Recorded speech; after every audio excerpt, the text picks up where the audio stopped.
Have you ever really wondered what goes on inside those closed-door meetings at a major pension fund, where they're managing billions of dollars? Well, today, we get to be a fly on the wall. We're going to pull back the curtain by diving into a memo from the legendary investor Howard Marks, who actually sat in on one of these sessions. Our goal here is to really understand that professional mindset so we can build a stronger, more resilient investment strategy for ourselves.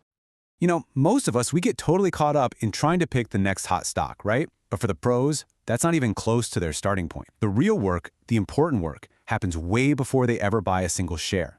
It's all about building a solid process, a philosophy that can weather the market's inevitable storms. And believe it or not, it all kicks off with one fundamental question.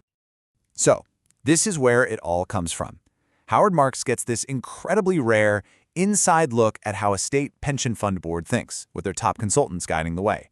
And what he learned was so eye-opening, he wrote a whole memo about it. So we're going to walk through his key takeaways and translate them into a practical framework that you can use as an individual investor. Okay, first things first. Before you even think about potential returns, you have to get brutally honest about risk.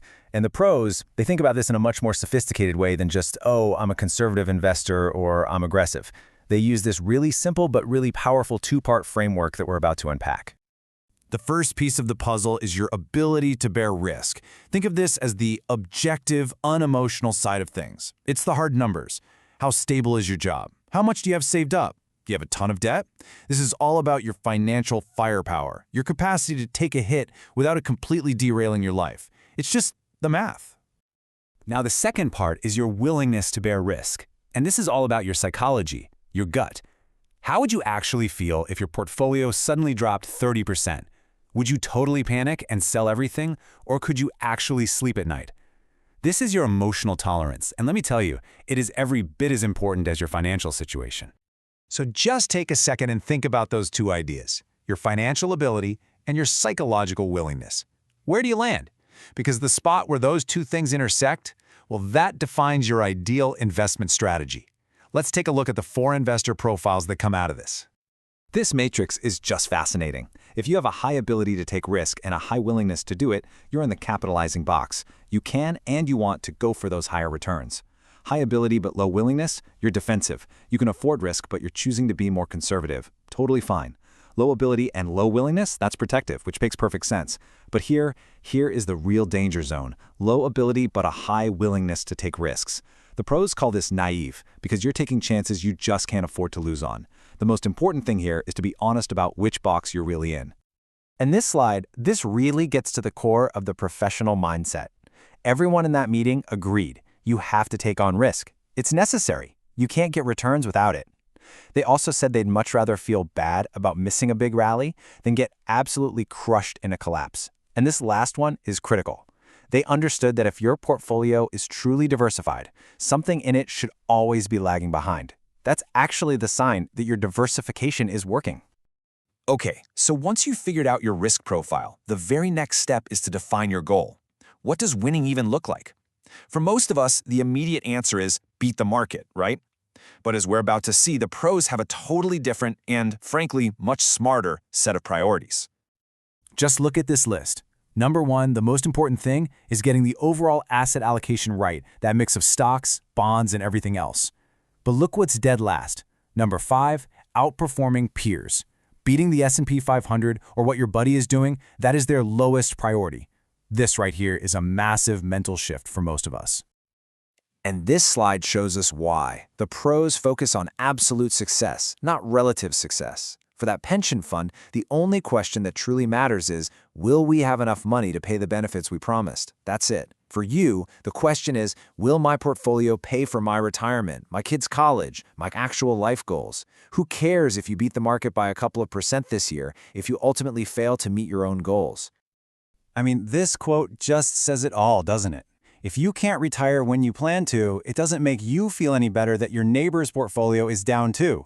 Your success is personal. It's absolute. So forget the horse race and just focus on your own finish line. All right, let's talk about the big scary monster in the room for most investors, volatility. Those wild market swings that just make our stomachs churn. We're pretty much taught to avoid it at all costs. But what if that's completely the wrong way to think about risk? You can always leave it to Warren Buffett to cut right through the noise. Why on earth would anyone prefer a lower return just because the path to get there was a little less bumpy? As long-term investors, we shouldn't care about the turbulence during the flight. We should only care about landing safely at our destination. So here's the absolute key takeaway. Volatility is temporary. It's just the up and down price movement of a great asset. The real risk, the thing you should actually be afraid of, is the permanent loss of capital. That's what happens when you invest in a terrible business that goes to zero, or when you sell a great one at the bottom just because you panicked. So why are we so terrified of it then? Well, it's mostly due to what you could call externalities. It's our own psychology screaming at us to sell low. For a professional manager, it's the career risk of looking bad for a few months. It's the constant noise of seeing our portfolio value change every single day. The risk isn't usually in the investment itself, but in how we react to its movement. Okay, so if we're not supposed to worry about short-term swings or about beating our friends every year, then how in the world are we supposed to know if our strategy is actually working? How should we judge our own performance? Let's figure that out. You know, this is genuinely one of the toughest questions in all of investing. Looking at just 1 year is obviously too short. It's mostly just random noise. But we can't wait 30 years to find out if our plan was any good. So what's the right middle ground? The answer isn't a set number of years, like 5 or 10. It's a full market cycle.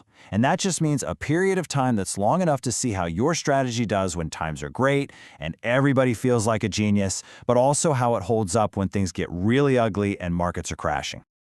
And this is why that's so important. If you only measure how you're doing during a bull market, the person who took the most reckless, insane risks is going to look like the smartest person in the room. But the true test of a great strategy and a great investor is protecting your money in the bad times while still making money in the good times. A full cycle is the only thing that reveals that. Okay, we have covered a ton of ground here, right? From understanding your personal risk profile to redefining what success actually means. Now, let's put all the pieces together and build a new, professional-grade mindset for managing your own money. This right here is your new blueprint. First, know thyself. Be honest about where you are on that risk matrix. Second, define your finish line. Focus on your absolute personal goal. Third, fear the right thing. Worry about permanent loss, not the temporary bumps in the road. And finally, be patient. You have to give your strategy enough time to work through both good and bad markets before you pass judgment. And that's really the question I want to leave you with. Take a hard, honest look at your investments, and maybe more importantly, your own behavior. Are you making decisions that are designed to make you feel good or look smart in the short term?